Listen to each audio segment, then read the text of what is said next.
të mo na presin me një mish të pjekur prindrit në fshat, do na presin.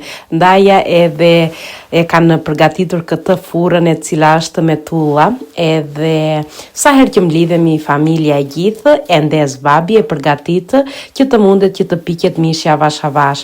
Kuptohet që nëse është mishi madh donja 7-8 orë, e që të bëhet ashtu i butë edhe i mirë, po t'jetë mish më i vogël do 3-4 orë. Tani unë nuk i di këto fiksë, po nejse po ua them e paka shumë se si punon.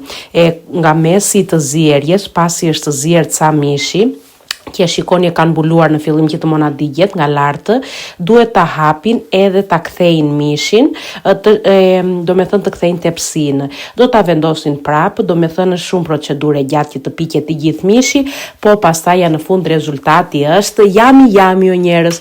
Tani si shikoni këtu e kthyen edhe nga ana tjetër, pasi kthyen tepsinë, e kthyen edhe nga ana tjetër që të piqet mirë nga të gjitha anët, edhe si kuptohet mishi nëse është i pjekur.